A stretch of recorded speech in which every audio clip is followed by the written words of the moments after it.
Hosta La Vista is brought to you by Green Hill Hostas.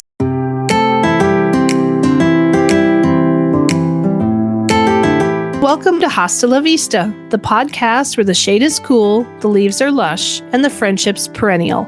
We are your hosts. I'm Betsy Peterson. And I'm Mandy Olson, two hobbyist sisters who love this plant as much as you do. Join us each week as we dig into all things hosta, the plant affectionately known as the friendship plant. Today, we are headed across the pond to England, and I have been looking forward to this conversation for a long time. Me too. We've had UK listeners asking us to bring Jonathan on for months. And once you get to know Jonathan, it's easy to understand why. He is a former chairman of the British Hosta and Hemerikawa Society. He holds the National Collection of Small and Miniature Hostas, and this year he earned a gold medal at the Royal Horticultural Society RHS Chelsea Flower Show. But what I'm excited about is getting a glimpse into the British hosta world because it feels a little bit mysterious from this side of the Atlantic. Jonathan Hogarth, welcome to Hosta La Vista. Thank you very much. Thank you for inviting me. I'm sure it'll be wonderful. We'll get on well. Jonathan, let's start at the beginning. Tell us a little bit about yourself and where did you grow up? What was life like before hostas entered the picture? Okay. Before I grew up in a place called Godalming, which is in Surrey. You probably have got the Boy Scouts and the Girl Guides, and you probably were one of those. Well, the actual town was the home for Baden-Powell, who basically started the movement. You've probably heard of some other people there as well. We also have got another bit of a link to some of the famed things of disasters as such. When the Titanic went down, there was a radio operator from our town there, Phillips, and basically he went down with the ship calling out SOS on the Titanic, and so they made him into a hero as well. So, but that's what happens when you make a disaster. Our disaster will come later today, I'm sure, and they'll make us both, all of us, heroes. So, anyway, I grew up in Godalming. My passion at the time was motorcycles. I would buy up an old motorcycle, do it up, and then sell it in the spring, and so on and so on. And then finally got married, and the house came with one hosta. And my neighbour said to me, "Oh, don't do anything with that now." He said, "Just put a few slug pellets around it. It'll look after itself." And he was quite right too. So up until I got married and bought my first house, that I didn't know anything about hostas. However, with my father, that he did allow me to have a bit of garden where we lived. And like all these things, like us all when we're younger, we'll dig up a few bits and pieces, but we're not that, we're not that interested. And of course, it was all sort of like chasing the motorcycles around, see how fast they would go, and so forth. And then finally, the women enter the fray, and it's all wonderful, sort of thing. And you get married, and suddenly you realise the house comes with a garden, and luckily mine came with a hosta. And now look at me. It started with one. Ha ha ha. Hostas do what they say on the tin, which is basically they grow. So you did not set out to become a national collector or exhibit at Chelsea. How did that come about? Oh, that's a story. You shouldn't ask questions like that. That'll keep you there for about 2 hours.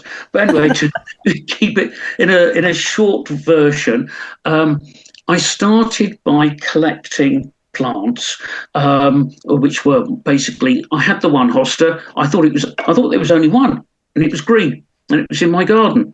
And then we went down to visit some friends, and there were some hostas there. And I suddenly noticed that they were different colours. There were some variations, some different shapes of the leaves and so forth.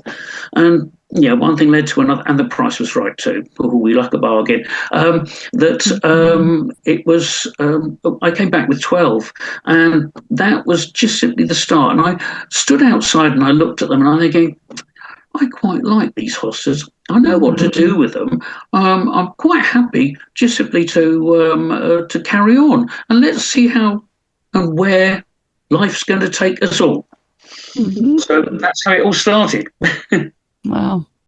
As for a retired motorcyclist who then has to go out to work and all the other stuff, that it really was quite exciting to actually have all these new plants, and that was the start of it. But things were difficult then because we didn't have an internet then, and all we had was phones and letters that we could write, or you would go to the back of magazines and you would look to see if there was a specialist who would be advertising in the back of the gardening magazines that you could buy.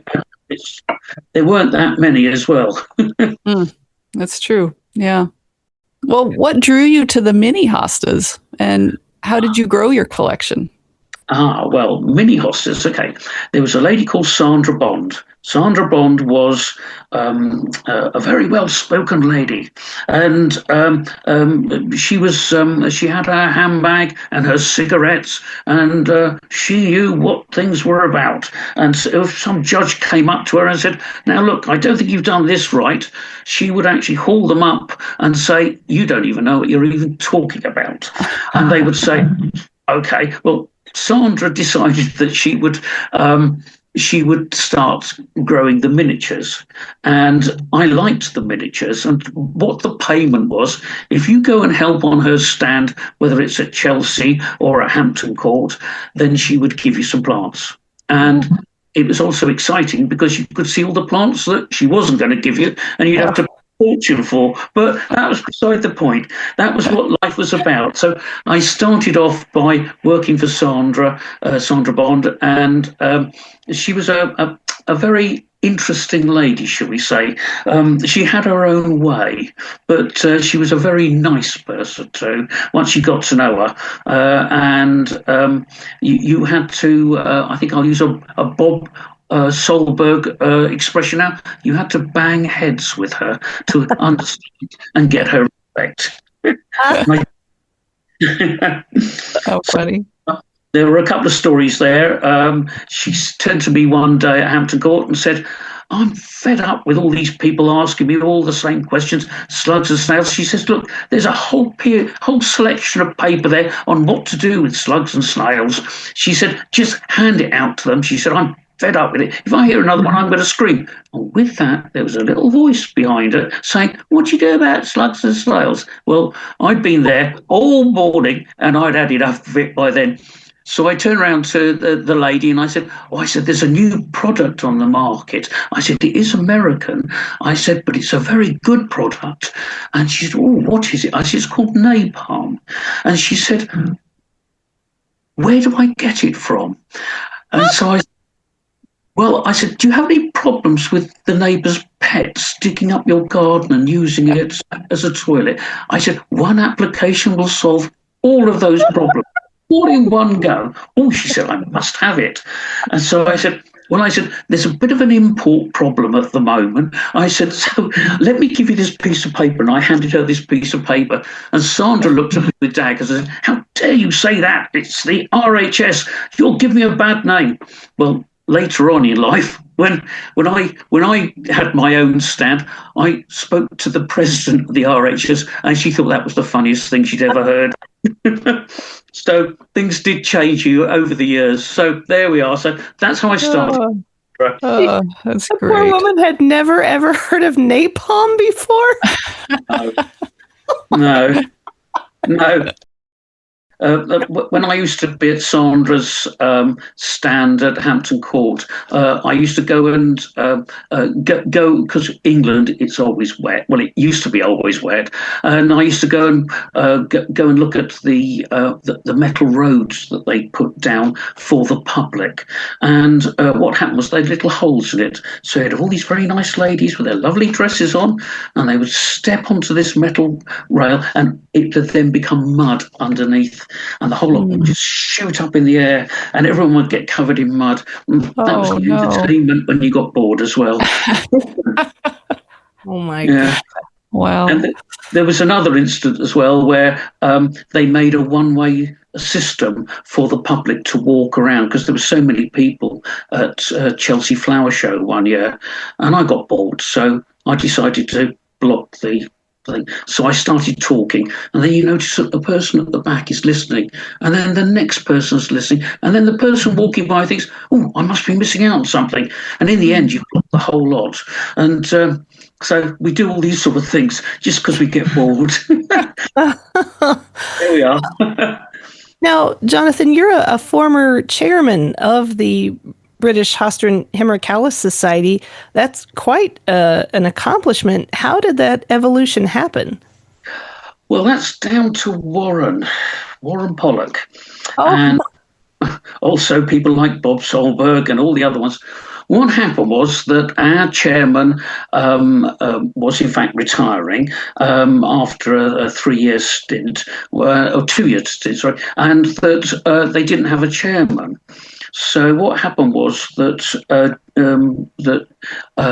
John and June decided that they would write to all the greats, and unfortunately most of the greats are in America, which we should be very proud to know. And they wrote to them, and I went along to our AGM, annual general meeting, and suddenly one of the ladies started reading out all these wonderful accolades about Jonathan, and then after they'd all finished all of that, they turned around and said, now, we're going to have a new chairman, and it's going to be Jonathan.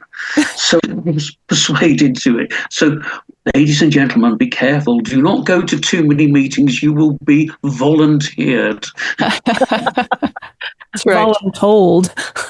Yeah. Again, it was a nice thing to do.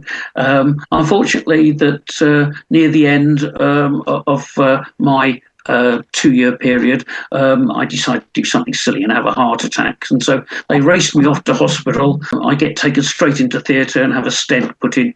But there we are. That's just another story. And I just couldn't carry on with doing all the bits and pieces. And I had to retire. And the new chairman is Diane Grenville's husband, Roger Grounds. And again, we are looking for a new chairman, so anyone at all who would like to volunteer, please step forward. Okay. Well, you heard it here first, folks. Well, Jonathan, some of our longtime listeners may remember that back in season 1, we interviewed Ben Matthews, who holds the Plant Heritage National Collection of British Hybridized Introductions, 1976 to 2016. That was the first time we'd ever learned about the National Collection Program. And now we're talking with the holder of the National Collection of Small and Miniature Hostas. For listeners who haven't heard of it, what exactly is a National Collection? Okay, now all of you people collect your hostas. Now, what if someone came up to you and said, now, you've got quite a lot of medium-sized hostas. Would you like to actually have them registered? And you think to yourself, why would I want to do that? You know, it's my collection. And they say, well, because a lot of the plants that you've been collecting over the years can't be bought in the shops anymore. They don't exist anymore because they're not popular. And we all know ourselves when we go to conventions and things like that in America, what do? You look for the latest plants. You don't look for the old ones, you look for the new ones. You look for the new fads, you look for the things that something that strikes you. and what happens is that with a national collection, the idea is to save the world. So we're all supermen without the capes, and basically that we collect our plants. The thing that's the rule of your collection is that you only register them with a central body, which is the Plant Heritage Society, and you register them when you have got 3 of those plants of that species. So you've got blue mouse ears. So you've got to have 3 in 3 different areas in your garden. And the reason for that is if something happens, so you decide to get the neighbour who's got himself a new toy called a weed killer, and he sprays it over the top of the fence and kills all the plants on your side of the fence, then in fact you've got another area that is still going. It means that if anyone at all in Great Britain wants to, or Europe, anywhere at all, wants to actually see a plant or wants to visit you, that they can do, and you register the plants that you have got in 3 areas, and basically that you can carry on propagating and doing whatever. However, that's what it's supposed to be. But what happens is that when I first of all, I took a year to get the status of the National Collection. I got it from Diane Grenville, funny enough, who wrote the books Encyclopedia, a New Encyclopedia of Hostas with Mike Shadrach. And what happened was that she said, I can't write books and I can't look after my garden and make it as pristine as I want. So she said, you've been swapping plants with me and I've been swapping plants with you. Why don't I nominate you as the recipient of the status? So in other words, no plants were swapped. I just simply kept what I had. I didn't ask for any of Diane's, although she did offer me the plants. But we had the same plants anyway, as such. So it was a bit like someone turning around to you and saying, now, I know you sweep the floors at the weekend, but wouldn't you like to be the professor or the person in charge of the whole school? And you say, what do I have to do for that? Nothing. Just simply, just carry on the way you are and we'll make you the top person. And you're thinking, oh, that's a bit all right. There's no qualifications in that. I'll have some of that. So what happens was that you were just collecting plants and enjoying your collection, and someone turned around and said, look, you can register them as being the collection, which we will then print up. So if someone wants to know where to find a mini hosta and we can't find one anywhere, we know that you have got them. So that's the idea. If I only got one plant, which I have at the moment, of the Royal Mouse ears, I cannot register it. But if there's 2 or 3 of us that have got it, it can be registered. So it doesn't have to be in 3 areas in my garden. It could be in 3 different collections. So there is some good in having friends who are collecting the same plants. Yeah. It's making sure you don't have all your eggs in one basket, it sounds like. Yeah, that's it. Yeah, that's the rule, which it means that, if something goes wrong, we have this thing at the moment, which I didn't know about, which was the red ninja and the HVX virus. And no one knew about that when it got Chelsea Plant of the Year. And we still don't know whether the British plants are in fact in a state which, because they are part of the same batch that you ended up in America. I knew nothing about that. So, well, you wouldn't say anything about it, would you, really? Not if you won Chelsea Plant of the Year. Yeah, but it's an embarrassment. I mean, if I'd actually had that happen to me, I might as well pack up and go home straight away. They'd have thrown me out the RHS. Yeah, it's very sad. The plant is truly remarkable, but the fact that, everybody has been advised to throw away any that they got, that just, it's heartbreaking because it's such a revolutionary plant, and Yeah. We could be really doing some great hybridizing if it weren't infected. So I'm hoping they can fix this and get new batches out that aren't infected. It's just, yeah, it's very sad, very sad. It is, yeah. And we don't know how it got in there, only until, basically, if you've got Chelsea Plant of the Year, not only are you selling in America, but you're also selling at the show, you will have a minimum of 2,000 plants. And I know that one of the people who actually introduced it, they had a whole wall of it, of Red Ninja, and they'd all gone by the afternoon, and they were very expensive. So it's a difficult situation, and it's not just simply the Red Ninja that just simply brings it to the head, but it's also that it's HVX in other plants. I don't want my plants to be purchased by someone and then they suddenly say, "Oh, you sold me an infected plant." As a supplier, or basically as seller of plants, I have the French strips, which you then will then test your plant with if you suspect something, and you've got to do it. Unfortunately, this somehow missed missed being seen. So there we are. Let's go back to your collection. How many cultivars do you have in your collection? Well, I have 3 of each, and I have 154. Wow. And then, but that's not a great deal as such when you consider there's about 400 on the market. And I know that Randy Goodwin keeps producing millions every other year. And they are fabulous. I'd love to get my hands on those, and maybe next year. Anyway, it'll probably tie me up when I get to his house and say, "Okay, your hands stay tied up until you leave properly, and your pockets get checked." Are you going to come to Indianapolis next year? Yes. Yeah. Oh, yeah. You've got to. Yep.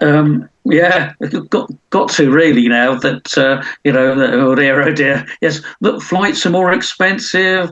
Everything's more expensive than 5 years ago when I used to come along, and I started sort of like really pushing myself for the RHS shows.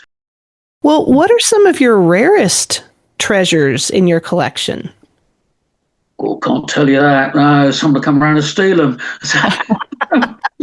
No, the rarest one I've got, I think, is in fact the Royal Mouse ears, and that is the one that if there might be, I know, should we say, outside of America, in either direction, there might well be 10 in the world that have actually lasted and they've kept their colours. The trouble with the mouse collections is that they revert. If you don't keep your eye on them, cutting out any of the colours which revert to the standard colours, you won't have that plant next year because it will just simply go to become a plain plant. Those things. Well, I'm just pulling up the Hosta library right now, and I'm looking at Royal Mouse ears. And Mandy, I don't know if you've looked at this one yet, but it's a streaked miniature with the perfectly round shaped leaves of, say, blue mouse ears. It is beautiful. It's so cute, and I love the streaking on it. But along with all the other streakers that I know about, you're right. The minute they start reverting or becoming solid, you do have to get them out of there. Are there any in your collection that took you years and years to track down? Yes, there was one that I really wanted, and that was My Child Insuk. Now, Insuk Su, that was one of the last plants that Herb Benedict produced, and it's a medium-sized plant, not a miniature. And it was difficult to tissue culture, but he insisted that when it was put into tissue culture, that it would be 2 years after he died. And the person who actually bought the plant, well, I know for a fact that 2 people just flew in with their jets and the hand stayed up, and it didn't matter what the price was. And this was at American convention. And in the end, that one of the chaps approached Insuksu and said, I know you've got a lot of herbs plants. When he died, he said, he said, you can have the checkbook and you can write anything you want in it. I want what you've got. And she wouldn't give it to him because she loves hostas too. So that was very nice. So there are difficult plants. Plants can be really difficult sometimes, and the miniature ones, the roots aren't that big, and so of course you've got to work out how you're going to make your plants a lot better. When I started with the National Collection, I think, I know the big stuff. Yeah, that's no trouble at all. The medium to large ones, I'll just split my hostas and they'll be fine. Well, I killed the flipping lot, didn't I? Oh, shoot. Well, not all of them, but, quite a lot of them. And that's when I then discovered the aeroponics and things like that. So that leads us on to another story, another time, maybe. I just found out something, that you and Mandy and I have all been to the same place, Land of the Giants. Oh, yes. We well, I did that quite a few years ago, probably about 2018, 19, something like that. And that we had 2 GPS facilities, and the first one was in the car, and the second one was on the phone. And the two of them kept contradicting each other, and in the end we decided, rather than throw one of them out of the window, we would actually switch one off and follow the other one. We got there in 2 minutes. Oh, that's funny. What did you think of Land of the Giants? Oh, fabulous. It's the only place where I've seen some of my desirable hostas, which unfortunately you can't get over here, in the ground, and they were just growing, and they were fabulous. Well, Mandy and I just went probably, 2 weeks ago, Mandy? Yeah, same thing. You walk under that sign that says Land of the Giants, and I thought, oh my gosh, this is a jungle in here. It was amazing. Yeah. Well, at the same time that we were there, the owner was the giant himself, as well as being a nice person too. Mm-hmm. Oh yeah, wonderful. Yeah. Well, His Majesty King Charles is connected to hostas too, correct? Yes, that's right. Yes, at Highgrove. He bought the house, I think, in the I think it was something like the 70s, 70s or 80s, and that he wanted to put his own stamp on it. And one of his likes was hostas, which is very nice. And his ideas were radical. You don't put weed killer down. You don't put anything that is going to kill something else. You think about what you're doing. Well, up until then, you just go down to the garden centre and you buy yourself a tub of slug pellets and you put your weed killer down, and you didn't give it a think. And he did make a lot of people think. He's now got the National Collection of broadleaf hostas, and he has those in his stumpery. But because of his ethos, his ideas, that if the slugs and snails eat the leaf, they eat the leaves. Simple as that. Have you ever met King Charles? No. Well, yes and no. No, not really. I've never been introduced to him. I've been introduced to his mum. There's always stories. I don't know whether you want me to divert to that one, but what happened was that when I did my first RHS show, which was in 2015, that I was persuaded to actually put my display of plants on at Hampton Court. Now, I'd never, ever put a display on or shown any plants at any flower shows, ever. And they persuaded me to go to the biggest RHS show in the country, in the whole of Great Britain. And so I thought, oh, okay, go on, I'll go along. Anyway, so what happened was that I didn't realise that anything would happen as such, and I thought, well, there we are.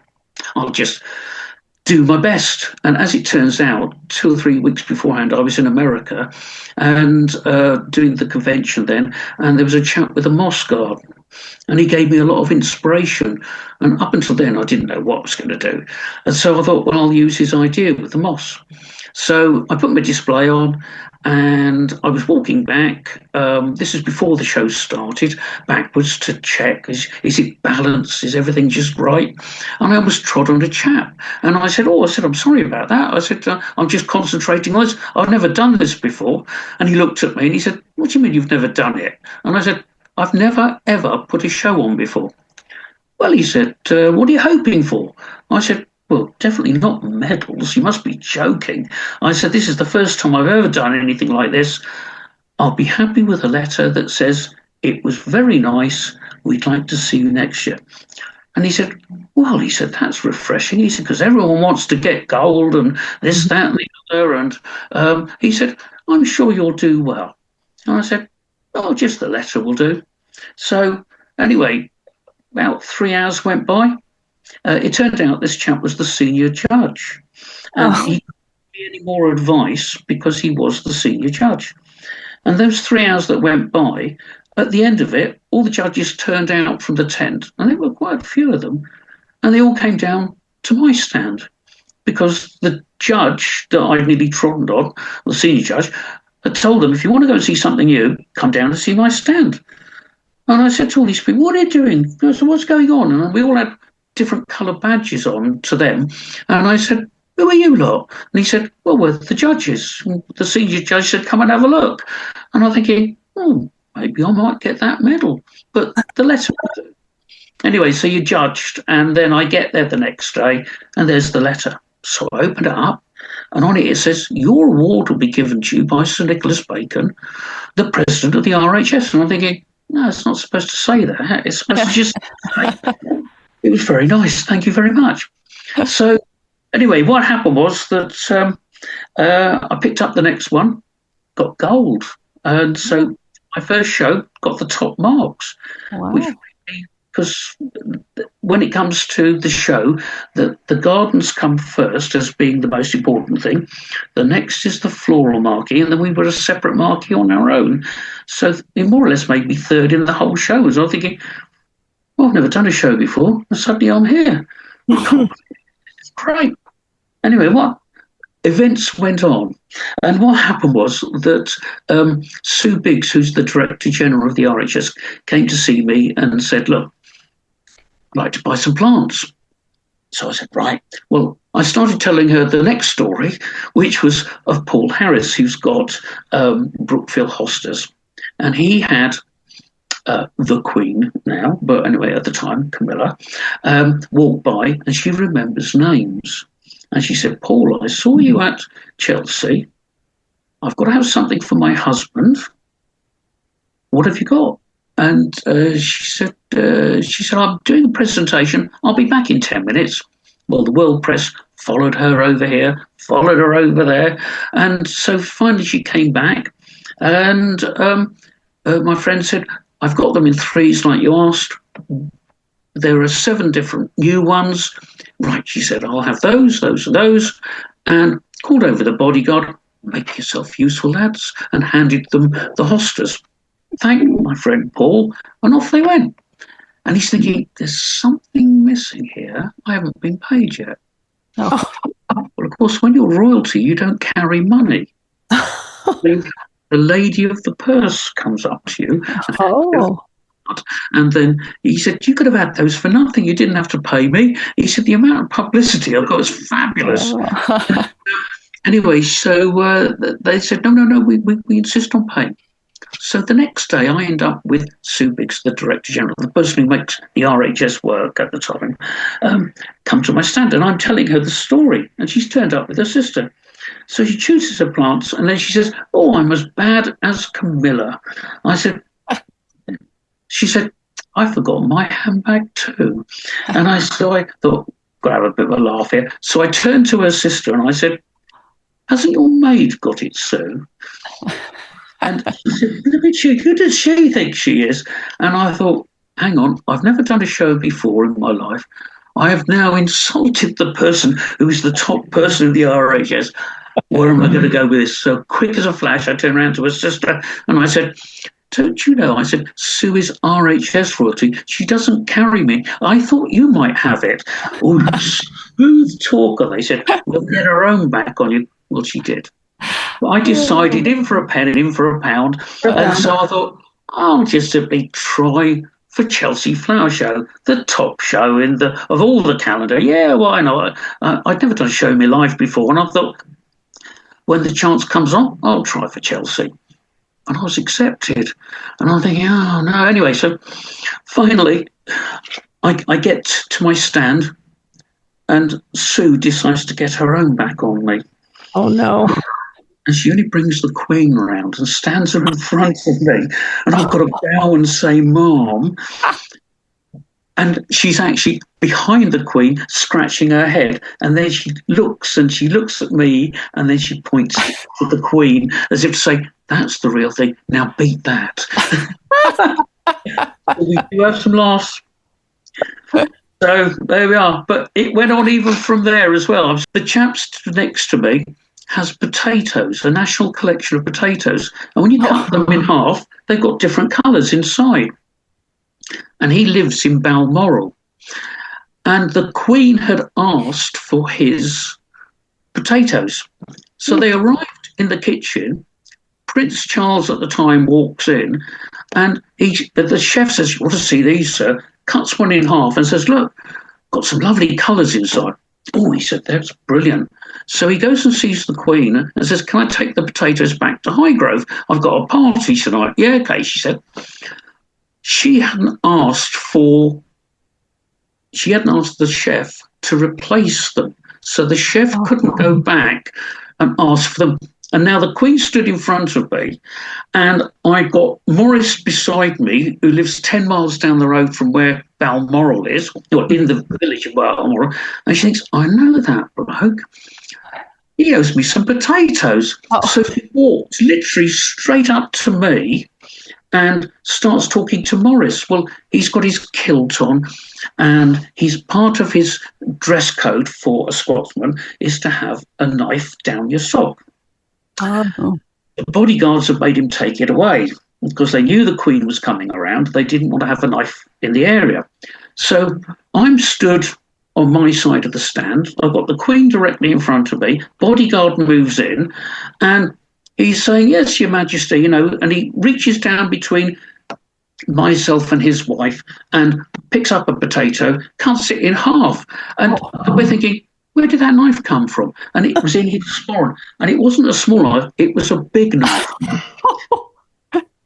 And so he's then got the knife in one hand, the potato in the other, and he's got it under the Queen's nose. Oh. And he's pointing at it with the knife. And I'm thinking, this bodyguard's not going to suffer this much longer. He's going to jump on him. What's going to happen next?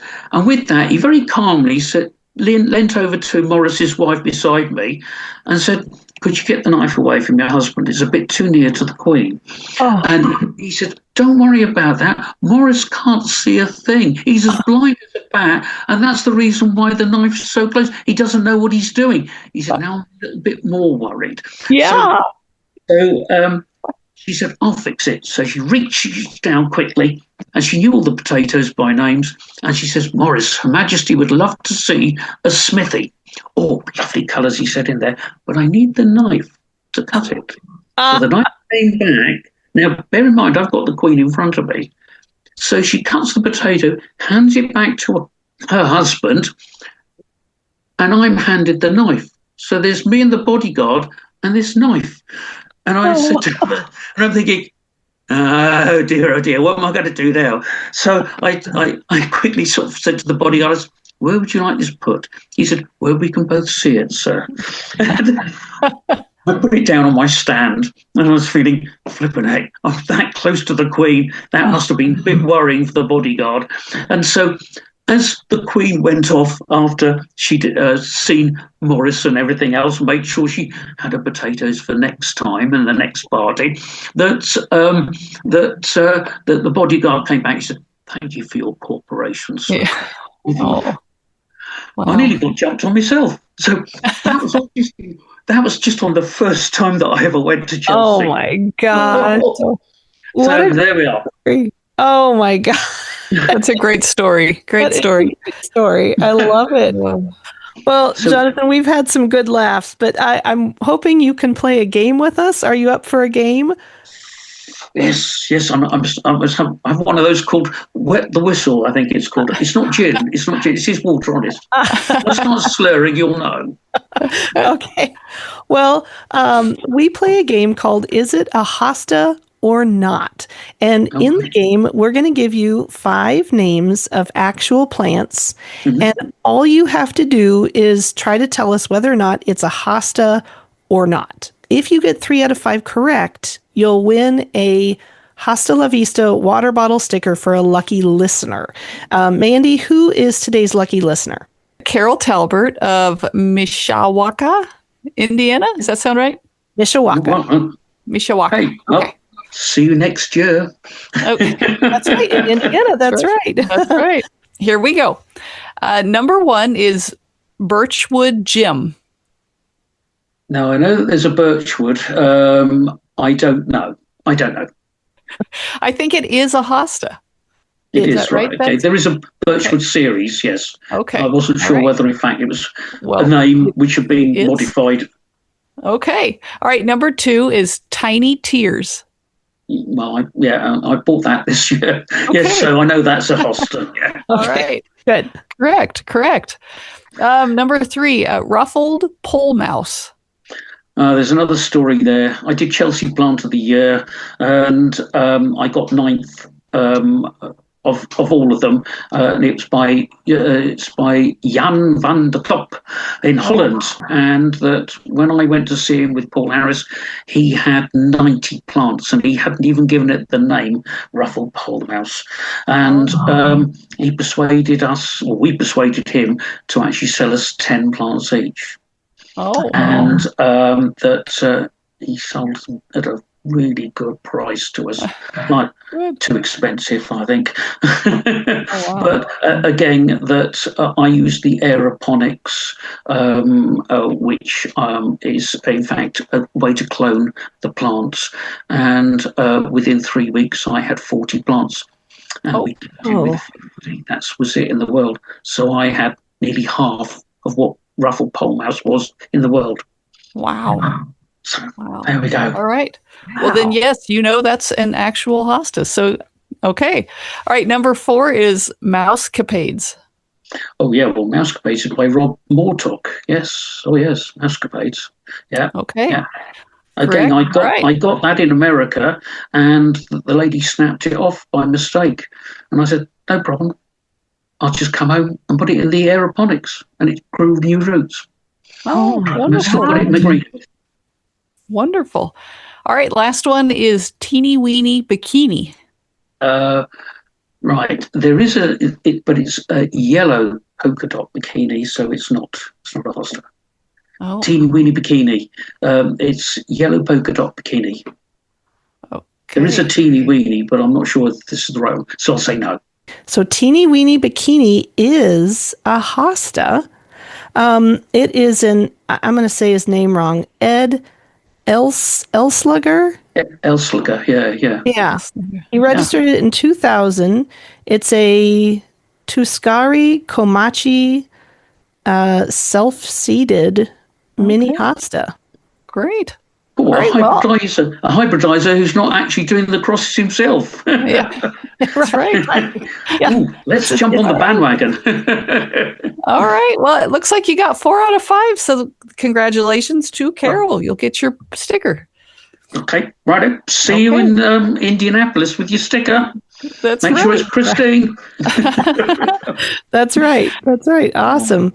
Well, we talked a little bit about the RHS shows that you have gone to, but We would love to ask you about your exhibit this year and how you won your Chelsea Gold Medal. How did you come up with your exhibit? Okay, I am small and miniature hostas.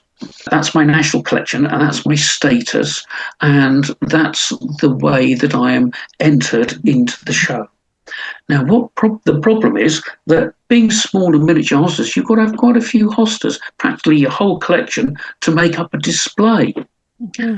So I've learned very quickly, and also that the judging is basically from the floor to the ceiling as such. So it's probably about, say, 8 foot tall, and it can be about 14, 15 foot wide, the actual stand display area, and probably about 6 foot deep, and it stands 2 foot high. Now, you try and fill that with small hostas, it's impossible. Yeah. The judges say we can only see the pots, we can't see the plants. So what you do is you have two categories that you can enter into. One is a floral display, which is just the plants on their own in a setting which you can make up of your own design, or you can enter the Linley display, which is either educational or scientific.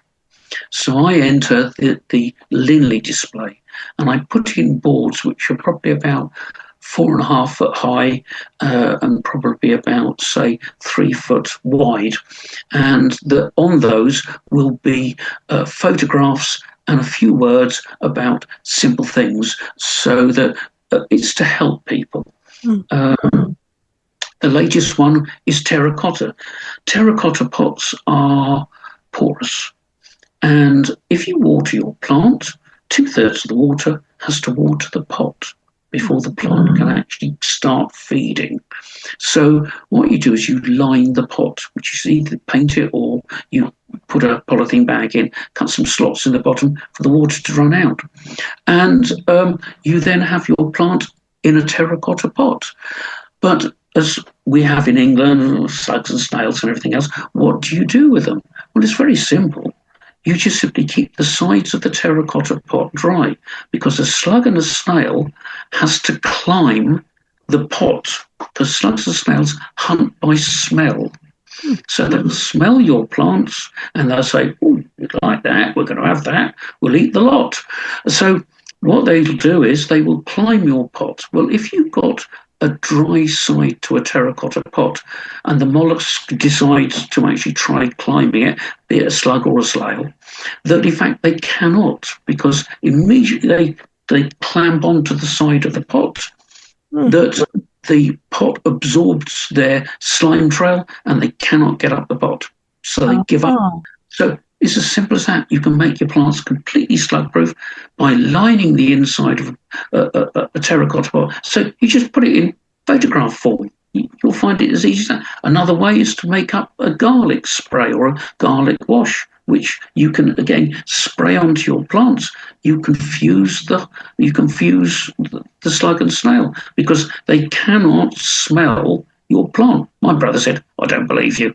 So I gave him the recipe and I said, for goodness sake, don't cook it up in your own house, because it'll stink for the next 3 weeks. So he got himself a camping stove and did it outside, and he tried an area probably about 10 foot square. Nothing ever got eaten in that area during the trial that he did, but everything around it was eaten. So it does work. So I then, with my display, make my display educational. In fact, what happened was that the judges said, we want to see more plants next year. They just gave me gold, but they said, we still like to see a few more plants. You are a national collection, and we don't want to see sort of so fewer plants. I said, but I had to tell you the educational bit. He said, the boards are okay, but we want to see more plants. Okay. So I know what to do the next time. and also that the RHS have just written to us and said, would we like an interest in next year's, would we be interested in being considered for next year? Because with the RHS shows, you do not take it for granted you're going to be in next year. You have to apply every year, and then you are considered on your merits. So having a Chelsea Gold and also a Malvern Spring Gold, and I only did 2 shows, I stand a reasonably good chance of getting next year, which again is the same 2 shows. But what I'm going to do for next year is I'm going to do another board which is all about seaweed, cold pressed seaweed. So basically, it does what it says on the tin. It's seaweed, which you get from the sea and is pressed, and it becomes a juice, and you can then add it as a plant food. It's some of the best in the world. If someone said to you, would you like to have $14 or would you like to have $24? What would you say? And the answer is very easy. Well, that is what seaweed is. Seaweed has got 24 trace elements in it. All the other commercial made plant food based, which are commercially made, so you have like a tomato feed or anything else like that, that they're all with 14 different parts. So if you want good value for money and you want plants that really go crazy, get yourself some seaweeds and add it as a mix to your plants. So in England here, we don't have peat. Do you have peat compost in America? You can still buy it, but they're trying to get away from it because of the impact that it's having on the Canadian, landscape. It's not sustainable. Yeah. Right. Okay. In England, that the RHS are making it a rule for next year, every show, no exceptions, that there will be no peat in any pots. So what do you make your compost out of? Well, you make it out mainly wood bark and garden waste and stuff like that, which is well rotted. But it's got no nutrients in it. So every manufacturer, no exception, every manufacturer has to add nutrients to it, has to put plant food in it. You have Osmocote balls. Well, the Osmocote people in England, they actually make a powder as well, Osmocote powder, and that gets added to the compost. And the manufacturer of that particular product is Melcourt, and their Sylvan range is in fact really good. But the compost food, which you take for granted with peat in your compost, that has only got nutrients which are good enough for about 4 to 6 weeks. After that time, your plant is going to starve in your pot. It's as simple as that. You must get into the habit of, when you go down to the garden centre or wherever you buy your plants, buy yourself some seaweed at the same time, and also use it a 20-to-1 or a 10-to-1 mix. And you can spray the hosta leaves. Did you know that hosta leaves will absorb, well, most plants will absorb seaweed direct into the leaves. And they will condition the roots. From then on, only the once you have to spray it. From then onwards, all you do is just simply water into the pot. So I use a 20-to-1 mix for the leaves, and I use a 10-to-1 from then onwards about every 10 days. And so it means I don't really care whether it's got peat in the pot or it hasn't. But what it does is it makes the plants grow really well. I'm trying to figure out where I would find seaweed, Mandy. What do you... Well, I mean, yeah, we're right in the middle of the country. I have no idea what... No problem at all. Warren said that if you actually go to Tomarite tomato feed, it says with seaweed extract added. So, and he was the one who was promoting that one particular year at a convention. So yes, you're still getting the 14 trace elements, but they've added the seaweed, and you've got another 24 trace elements added in there with the seaweed. So try it on your hostas. Tell you what, don't believe me, put 2 pots together and try them, and then see whether it works or not. And also that if you use mycorrhiza, have you ever heard of mycorrhiza? Yes, yes. I use that when I'm upcupping my seedlings that I grow over the winter. Yeah. Good. Right. Yeah. Okay. Try to get aquatic based. Okay. Because in fact the bit that I discovered was that if you use mycorrhiza and then you use a plant food, you will kill the mycorrhiza. Hmm. But if you use an aquatic based mycorrhiza, which is a powder form, wet the roots and it will stick a lot easier to the roots. And then you use cold pressed seaweed, you've got a double whammy and your plants will grow really well. Hmm. I did not know that. So that's good to know. Thank you.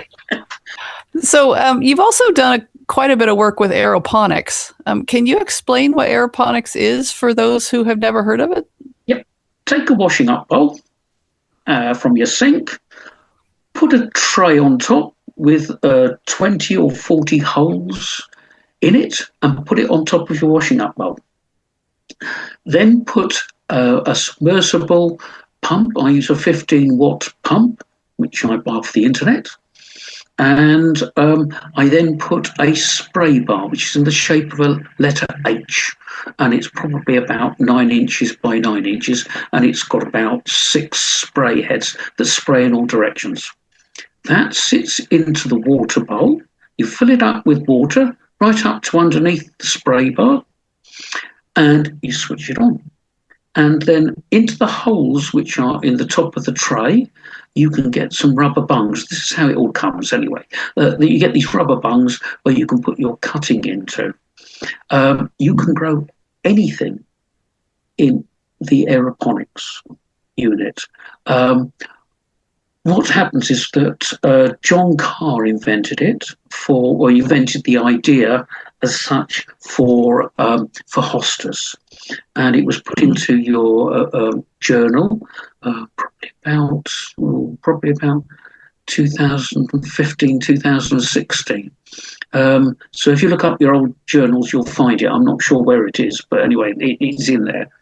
And it tells you how to actually take cuttings of hostas. Now, up until then, you couldn't quite do it. But what the idea is, you take a little bit of the crown, you can cut the roots off. It'll grow more roots. And what happens is that you put the unit, so you put your cutting into the rubber bung, you put the rubber bung into the hole, and you just switch the unit on and you run it 24 hours a day continuously. So you don't switch it off, you just run it continuously.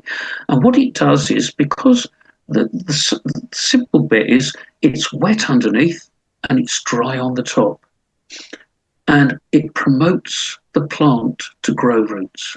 And it's not just for hostas. If you are going to take hosta cuttings, that's fine, but take a little bit of the crown with it, because it's got the genetic information in the crown for that plant. Well, I have a tower garden. Do you have tower gardens over in England? It's a brand.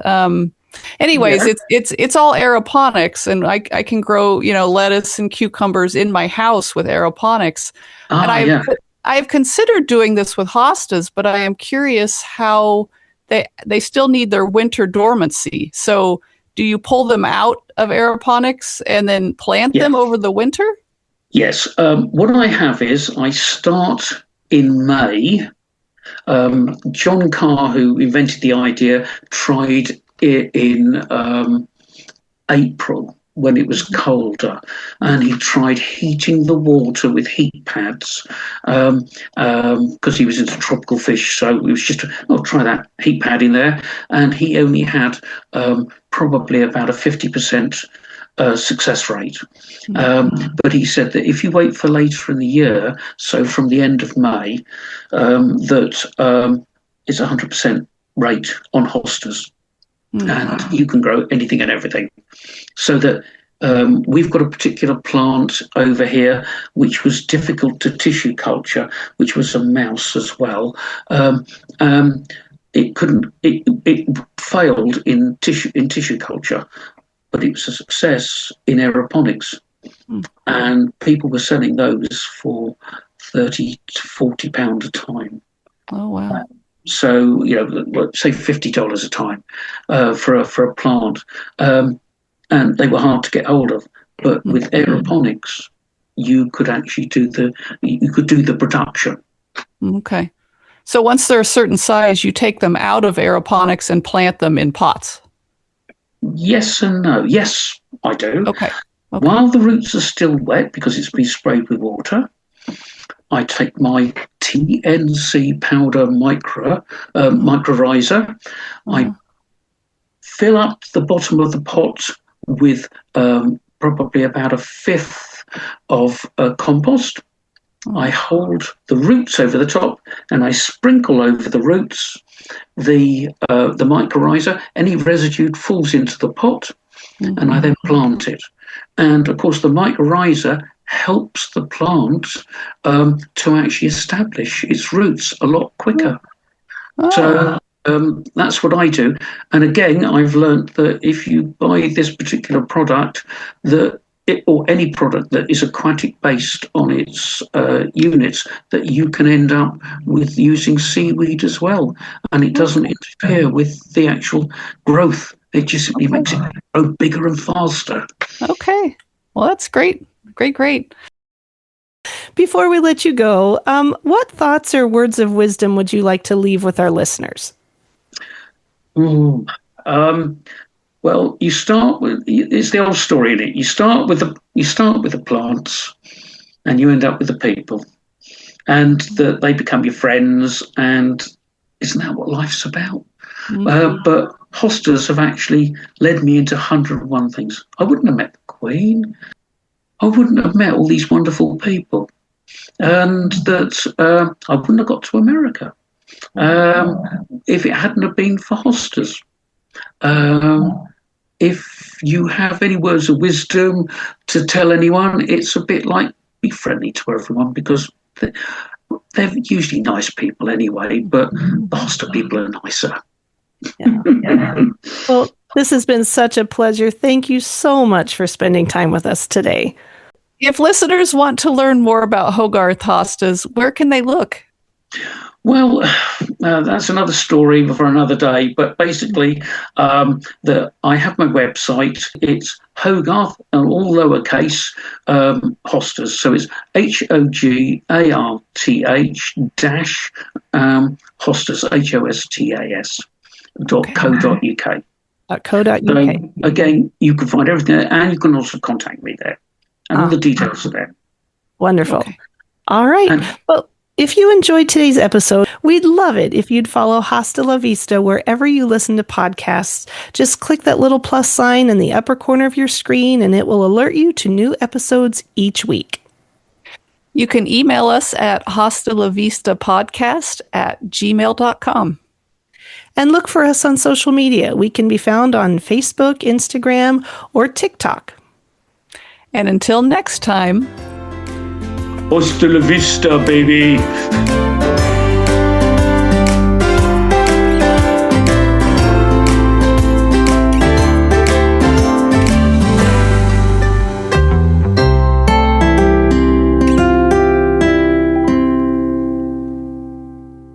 that was wonderful. And I'll be back. Special thanks to Green Hill Hostas for sponsoring Season 2 of Hosta La Vista. Green Hill Hostas, home of great new hostas. And In the Country Garden and Gifts. This is Hosta Country. Visit their website at inthecountrygardenandgifts.com.